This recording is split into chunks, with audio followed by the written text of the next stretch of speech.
Hello जी, नमस्कार। स्वागत है आप सभी का लिंकिंग लॉज के ऑनलाइन प्लेटफॉर्म पर। मैं हूं उमाकांत टीडी पुरोहित और आज के इस धमाकेदार पावर पैक सेशन के अंदर हम डिस्कस करने वाले हैं करंट अफेयर के उन इंपॉर्टेंट एमसीक्यूज को जो कि आपके अपकमिंग सारे के सारे जो जुडिशियल सर्विसेज और लॉ एग्जामिनेशन है इनके लिए बहुत ही ज़्यादा इंपॉर्टेंट होने वाले हैं। तो देखिए, इन क्लासेस के अंदर जो देख रहे हैं पहली बार, मैं उन्हें बता देता हूं कि हम रोजाना बिना रुके और बिना थके इसी चैनल के ऊपर जो है वो डिटेल के अंदर डिस्कस कर रहे हैं करंट अफेयर के उन इंपॉर्टेंट एमसीक्यूज को जो कि आपके अपकमिंग एग्जामिनेशन के अंदर आपको दिखने वाले हैं।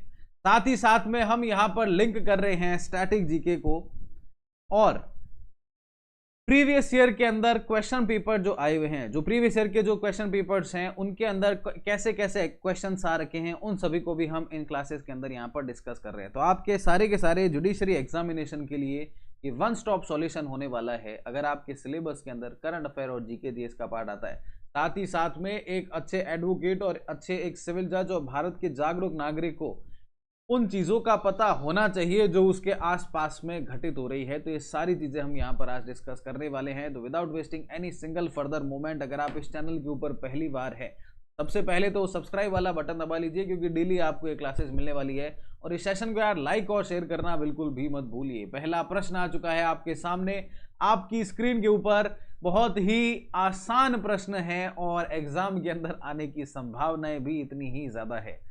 फरवरी 2025 में दिल्ली के नए मुख्यमंत्री कौन बने हैं? आतिशी मार्लेना जी, रेखा गुप्ता जी, अरविंद केजरीवाल जी और मनोज तिवारी जी। देखिए, 27 साल बाद में भारतीय जनता पार्टी की सरकार जो है वो कहां पर बन रही है? न्यू दिल्ली के अंदर बन रही है। दिल्ली की सरकार जो है बीजेपी की 27 साल बाद में बन रही है। पिछले 10 साल जो है यहां पर अरविंद केजरीवाल जी थे।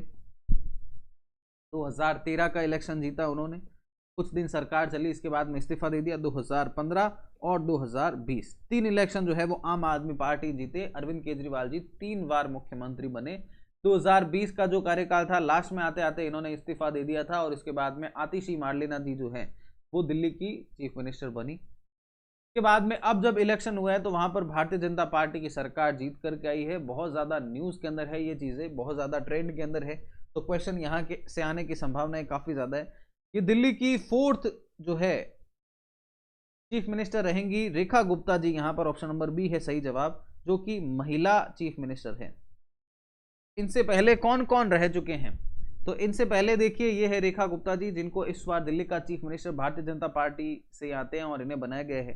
तो इनसे पहले देखिए 4 की अगर हम बात करें तो सुषमा स्वराज जी, जो कि बाद में भारत की जो है वो विदेश मंत्री रही प्रधानमंत्री मोदी जी के प्रथम कार्यकाल के दौरान, और बहुत ही अच्छा कार्यकाल था इनका। अनफॉर्चुनेटली निधन हो चुका है। सुषमा स्वराज जी के बाद में मैडम शीला दीक्षित जी, ये कांग्रेस पार्टी से थे।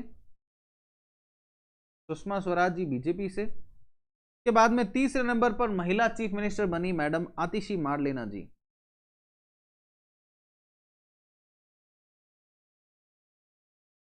ये आम आदमी पार्टी से। और अब चौथे नंबर पर कौन बनी है? रेखा गुप्ता जी। तो ये महिला सीएम बनी है। तो अपने से ये प्रश्न भी पूछा जा सकता है कि ये कितनी महिला सीएम है, या फिर दिल्ली की पहली महिला चीफ मिनिस्टर का नाम क्या था? तो मैडम सुषमा स्वराज जी जो है वो पहली बार दिल्ली की महिला चीफ मिनिस्टर बनी थी। शीला दीक्षित जी, आतिशी मार्लेना जी, ये 3 जो है रही है और चौथी अब रेखा गुप्ता जी होने वाली है।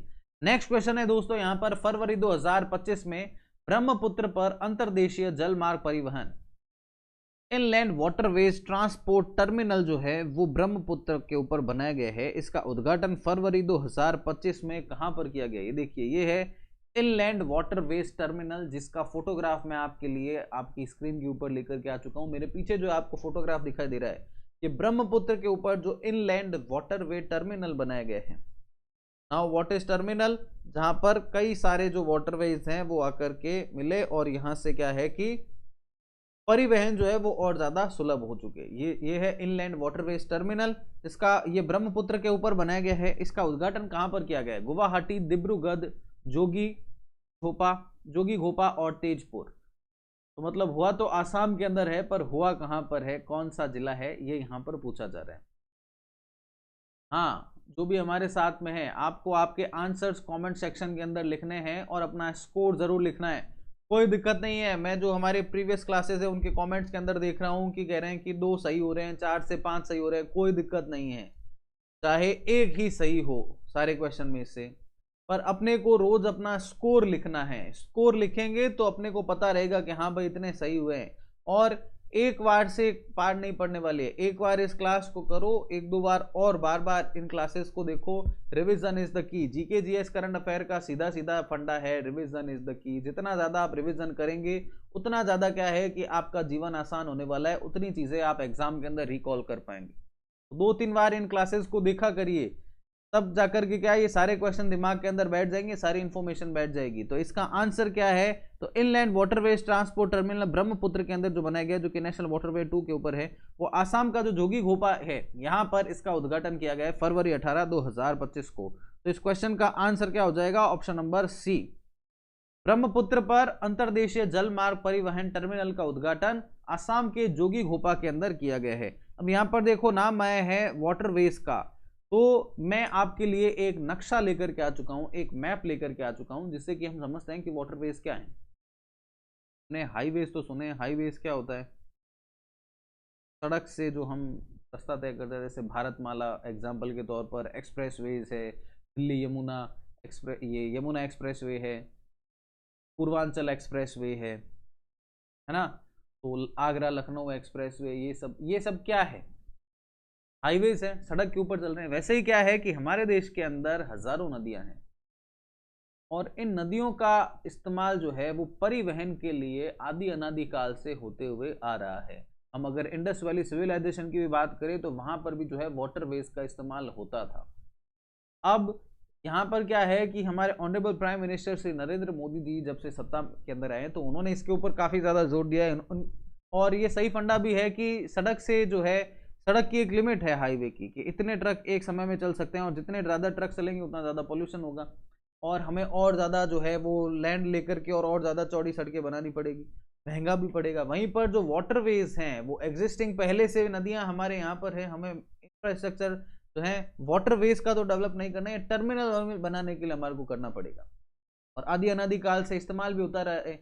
और ये क्या है कि कॉस्ट बेनिफिट रेशियो भी यहाँ पर काफ़ी अच्छा है। यहाँ पर क्या है कि जो लागत है माल ढुलाई की वो हाईवे की तुलना में कम होती है, तो इसके कारण से इसके ऊपर जोर दिया जा रहा है। अब ये मैप आपके सामने है, देखो जैसे कि ये आपको मेरे ठीक पीछे दिखाई दे रहा है ब्रह्मपुत्र लिखा हुआ, ये जो हमने इनलैंड वाटरवेज टर्मिनल 2 की बात की है, वाटर ये जो टर्मिनल बनाया गया है ब्रह्मपुत्र वाला। अब ये देखो ये क्या है, वाटरवे है, के अंदर क्या किया जाएगा, जैसे जिस तरीके समुद्र के अंदर कंटेनर कार्गो नहीं चलते, वैसे ही नदियों के अंदर भी वैसे ही माल ढुलाई की जाए, इसके लिए ये वाटरवेज को बनाया गया है। अब देखो जैसे ब्रह्मपुत्र वाला हो गया, ये उत्तर प्रदेश से लेकर के गंगा नदी का जो है, इसमें जो है आपके पूरा देखिए नीचे तक इसे कनेक्ट किया जा रहा है, Bay of Bengal, Bay of Bengal से इधर आपके ओडिशा और आगे जाकर के धीरे धीरे ले जाकर के इसे आंध्र प्रदेश, इस तरफ में भी ऐसे कनेक्ट किया जाएगा। ये नेशनल वाटरवेज नंबर 1 है। फिर आपके इधर नर्मदा तापी वाला रीजन, ये सारे के सारे क्या है, आइडेंटिफाइड वाटरवेज, डिक्लेयर्ड वाटरवेज, और ये यहाँ पर जो अलग जो दिख रही है ये है नदियाँ। तो नक्शे से हमें यहाँ पर थोड़ा बहुत चीज़ें और क्लियर हो रही हैं। इसी के साथ में नेक्स्ट क्वेश्चन आ चुका है दोस्तों हमारे सामने हमारी स्क्रीन के ऊपर, कौन सा राज्य विधानसभा में अनुवाद प्रणाली रखने वाला भारत का पहला राज्य बन चुका है? Which state has become the first in India to have a translation system in the legislative assembly? क्या है दोस्तों, ये हमारे जो संसद है इसके अंदर जो व्यवस्था है, ये आपने देखा होगा, वो हमारे जो मेंबर ऑफ पार्लियामेंट है, ऑनरेबल मेंबर ऑफ पार्लियामेंट्स, वो हेडफोन्स लगाए हुए रखते हैं। तो हेडफोन के अंदर गाने नहीं बजते हैं दोस्तों, हेडफोन्स वो इसलिए लगाए रखते हैं क्योंकि ये जो है ट्रांसलेशन सिस्टम वहां पर काम करता है और उसके अंदर लैंग्वेजेस होती है। जैसे कोई मेंबर ऑफ पार्लियामेंट जो है वो मान लीजिए तमिल भाषा के अंदर बात कर रहे हैं और दूसरे मेंबर ऑफ पार्लियामेंट है उनको तमिल भाषा नहीं आती है, उन्हें हिंदी भाषा आती है, तो क्या है लैंग्वेज बैरियर, समझ नहीं आएगा, तो वो क्या है हेडफोन लगा लेंगे, उसके अंदर सेट कर देंगे तमिल टू हिंदी कन्वर्ट। जैसे गूगल ट्रांसलेट काम नहीं करता, इंग्लिश के अंदर डालो हिंदी के अंदर आ जाता है, कोई भी लैंग्वेज डालो उसको कोई भी लैंग्वेज के अंदर कन्वर्ट कर लो जो उसके अंदर डेटा इनपुट है इसके हिसाब से। तो मेंबर ऑफ पार्लियामेंट क्या करेंगे, तमिल टू हिंदी कन्वर्ट। अब जो भी तमिल के अंदर बोला जा रहा है वो हिंदी के अंदर सुना जाएगा, समझ आएगी चीजें। संसद के अंदर पहले से है।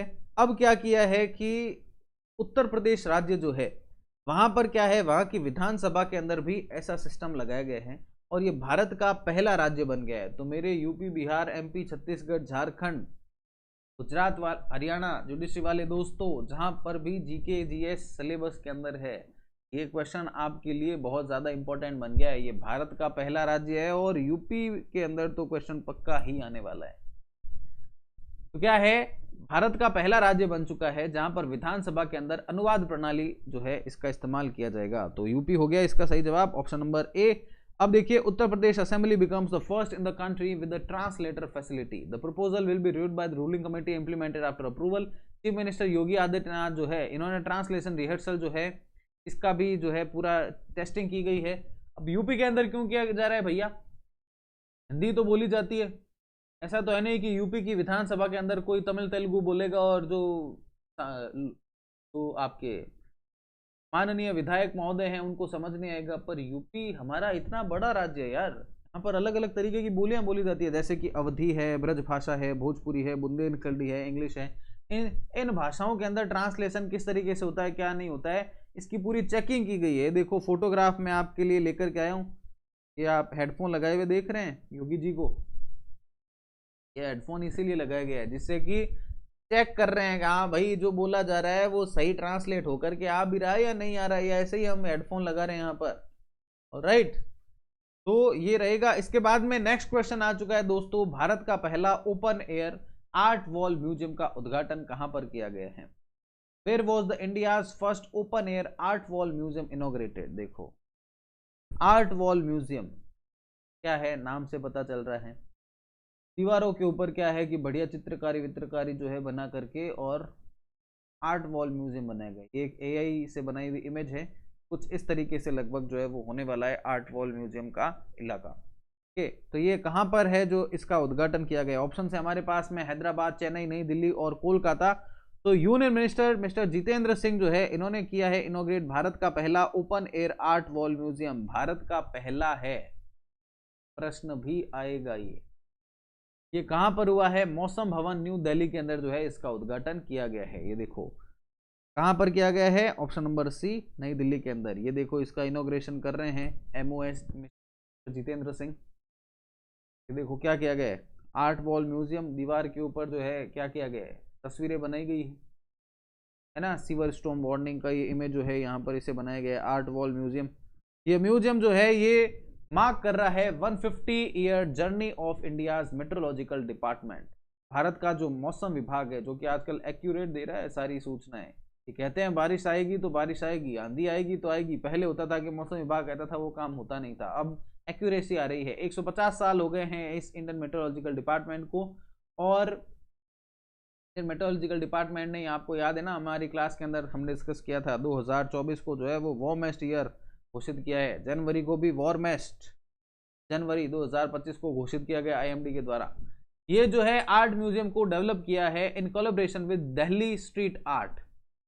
ये ट्रांसफॉर्म कर रहा है, ये आईएमडी का जो लोधी रोड हेडक्वार्टर है, इसे विजुअल नैरेटिव के तौर पर ये आर्ट वर्क शोकेस कर रहा है भारत का जो मेट्रोलॉजिकल एडवांसमेंट है in and role of weather science in society. इन सब के बारे में क्या है, दीवारों के ऊपर पेंटिंग्स बनाई गई है, जिसे भारत का पहला open air art wall museum जो है वो कहा गया है। कहां पर हुआ है? मौसम भवन न्यू दिल्ली के अंदर जो है वो इसका उद्घाटन हुआ है। नेक्स्ट क्वेश्चन है, पिपारा वन्य जीव अभयारण्य किस राज्य के अंदर स्थित है? केरल, कर्नाटक, तमिलनाडु और महाराष्ट्र।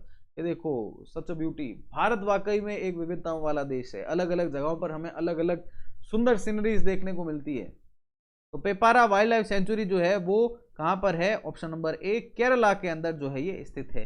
अब वाइल्ड लाइफ सेंचुरी है तो किसी न किसी का हिस्सा तो होगी ना, हिस्सा तो होगी।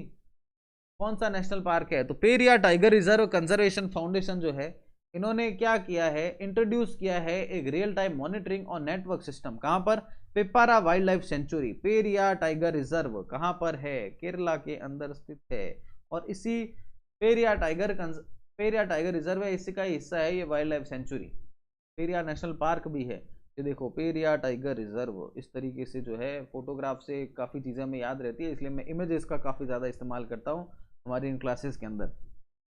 तो यहाँ पर क्या है, एक रियल टाइम मॉनिटरिंग और नेटवर्किंग सिस्टम जो है वो पेपारा वाइल्ड लाइफ सेंचुरी के अंदर जो है इसका इंट्रोड्यूस किया गया है। पेपारा वाइल्ड लाइफ सेंचुरी केरला के तिरुवनंतपुरम डिस्ट्रिक्ट जो है इसके अंदर स्थित है। 53 स्क्वायर किलोमीटर का इसका एरिया है और इसे वाइल्ड लाइफ सेंचुरी घोषित किया गया था 1983 के अंदर। क्यों किया जाता है वाइल्ड लाइफ सेंचुरी? प्रोटेक्शन,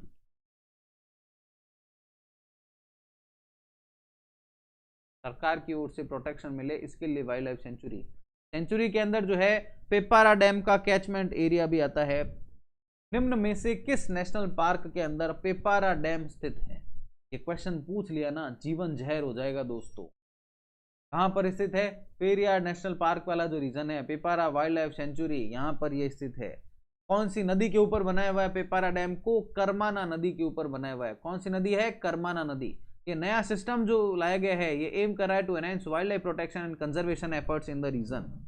तो देखो पेपारा डैम, कर्माना नदी, इसको वाइल्ड लाइफ सेंचुरी कब बनाया गया? 1983 के दौरान। Peppara wildlife sanctuary, Periyar tiger reserve. देखो एक क्वेश्चन से 10 फैक्ट और आपको नहीं मिलते हैं इन क्लास के अंदर। तो अगर आप 10 क्वेश्चन कर रहे हैं तो वो खाली 10 क्वेश्चन नहीं है, ये 10 × 10 100 क्वेश्चन हो रहे हैं आपके लिए। इसलिए डेली इन क्लासेस को करना है बहुत ज्यादा जरूरी। एक बार फिर से केरला का मैं आपका एक मैप लेकर के आ गया हूं जहां पर इसके नेशनल पार्क और वाइल्ड लाइफ सेंचुरीज हम यहां पर डिटेल के अंदर देखेंगे। तो देखो national park, tiger reserve, wild life sanctuary और रामसार साइट, इन सबको देखते हैं। नॉर्थ से साउथ अगर हम चलते हैं तो सबसे ऊपर आ गया है अरालाम वाइल्ड लाइफ सेंचुरी, फिर कोटियोर वाइल्ड लाइफ सेंचुरी, इसके बाद में Wayanad wild life sanctuary. Wayanad जहां से राहुल गांधी जी जो है वो चुनाव जीत करके आए, फिर सीट छोड़ दी, अब यहां से प्रियंका गांधी जी सांसद है। वायनाड न्यूज के अंदर रहता है।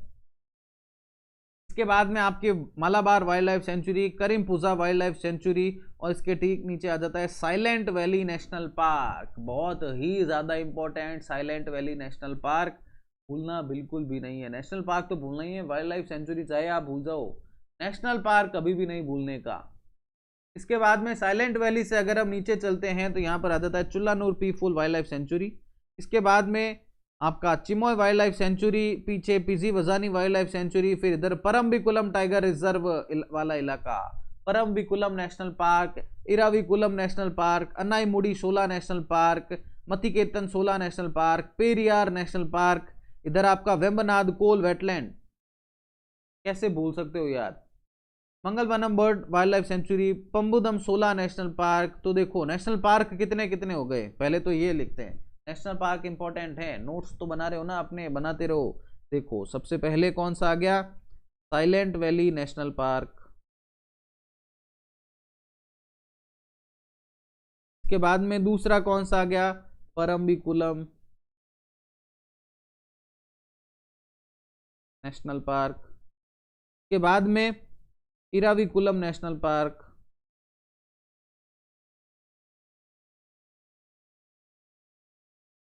इसके बाद में कौन सा आ गया? अन्नामुडी शोला नेशनल पार्क। इसके बाद में कौन सा आ गया? मथिकेतन शोला नेशनल पार्क। देखो नोट्स बनाते चलो, नेशनल पार्क इंपॉर्टेंट है इसलिए मैं आपके लिए यहाँ पर लिख रहा हूँ, नहीं तो इस मैप के अंदर भी है। इसके बाद में आपका पेरियार नेशनल पार्क, वेम्बनाद कोल वेटलैंड भूलना नहीं है, और पंबदुम शोला नेशनल पार्क। तो 1 2 3 3 4 7 नेशनल पार्क है केरला के अंदर। ऑल राइट, इसी के साथ में नेक्स्ट क्वेश्चन आ चुका है दोस्तों हमारे लिए यहाँ पर। नाविका सागर परिक्रमा 2 के लिए किस नौसैनिक जहाज का उपयोग किया जाता है? INSV Tarini, INS Vikrant, INS Kaveri, INS Nilgiri. INSV Tarini का इस्तेमाल किया गया है फॉर नाविका सागर परिक्रमा 2। इसके बारे में एक बार पहले भी हम डिस्कस कर चुके हैं, पॉइंट न्यू पहुंचे थे ये, पॉइंट नेमो। एक बार फिर से इसके बारे में बात करते हैं। तो INSV तरिणी जो है ये पहुंचा है अब पोर्ट स्टैनले ऑन February 18, 2025। अब कहां पर पहुंच चुके हैं? पोर्ट स्टैनले पहुंच चुके हैं। थर्ड फेज नाविका सागर परिक्रमा का इन्होंने कंप्लीट कर लिया है। एक्सपेडिशन के अंदर जो है इंडियन नेवी का कमिटमेंट है ये to gender empowerment and maritime excellence. यहाँ पर सिर्फ 2 महिला ऑफिसर्स है, लेफ्टिनेंट कमांडर दिलना के और लेफ्टिनेंट कमांडर रूपा ए। ये देखिए ये दोनों ये क्या कर रहे हैं, ये एक जो है छोटा सा जो है वेसल लेकर के, छोटा सा एक जहाज लेकर के, और क्या है परिक्रमा कर रहे हैं, सागर परिक्रमा INSV तरिणी को लेकर के। ओके, ये वोया जो है कवर कर रहा है 21,600 नॉटिकल माइल्स को। Started from Goa on October 2024। Route include के अंदर आपके Australia, New Zealand, Falkland, South Africa और वापस से गोवा। INSV तरीनी जो है वो 56 फुट का सेलिंग वेसल है, जिसने पहले भी नाविका सागर परिक्रमा को साल 2017 के अंदर कवर किया हुआ है। ऑलराइट, इसके बाद में नेक्स्ट क्वेश्चन है दोस्तों, यहां पर अखिल भारतीय ट्रांसजेंडर सम्मेलन 2025 का मेजबान कौन सा शहर है? कौन सा शहर है? अखिल भारतीय ट्रांसजेंडर सम्मेलन 2025 कहां पर हो रहा है? तो ये हो रहा है ऑप्शन नंबर सी, अजमेर के अंदर। कहां पर हो रहा है? अजमेर के अंदर हो रहा है। देखिए, Ajmer is hosting first ever all India transgender conference. पहली बार हो रहा है, first ever all India transgender conference है ये 10 दिवसीय ट्रांसजेंडर कॉन्फ्रेंस है, जिसका इवेंट 17 फरवरी से जो है इसकी शुरुआत की गई थी। खिचड़ी तुलाई रिचुअल से इसकी शुरुआत हुई। ये क्या कर रहे हैं? तो भैया जो ट्रांसजेंडर कम्युनिटी के जो भी इश्यूज है इनको यहाँ पर डिस्कस किया जाएगा। ओके, और 2000 से ज्यादा जो ट्रांसजेंडर्स है अलग अलग राज्यों से इसके अंदर हिस्सा लेने के लिए पहुंच रहे हैं। First ever all India transgender conference कहां पर?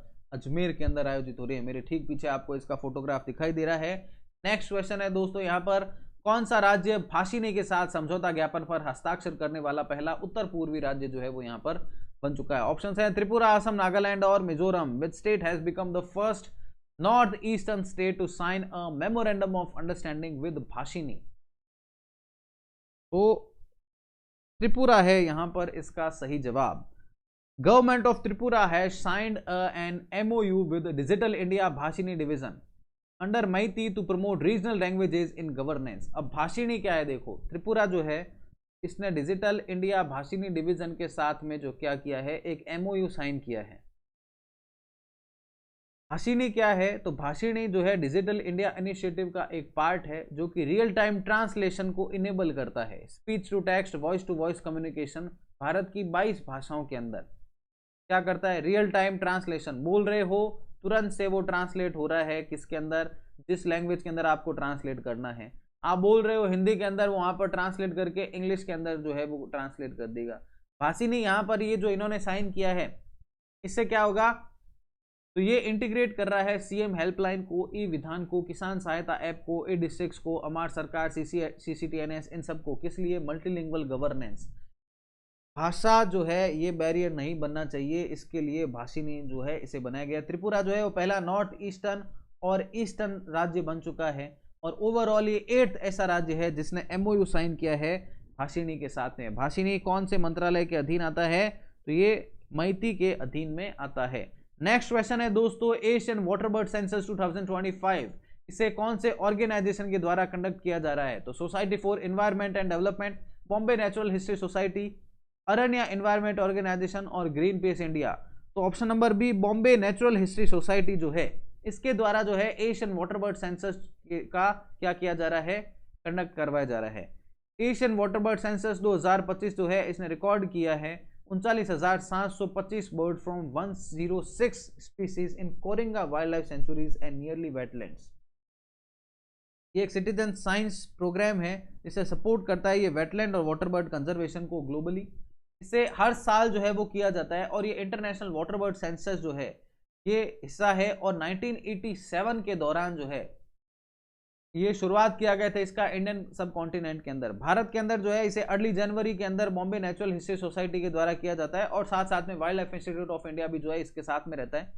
ये जो BNHS है ये एक NGO है जो एंगेज रहता है बायोडाइवर्सिटी रिसर्च के अंदर और ये बर्ड लाइफ इंटरनेशनल का इंडियन पार्टनर भी है। तो एशियन वाटर बर्ड सेंसस 1 दिसंबर 2024 से 28 फरवरी 2025 के दौरान जो है वो यह आयोजित हो रही है।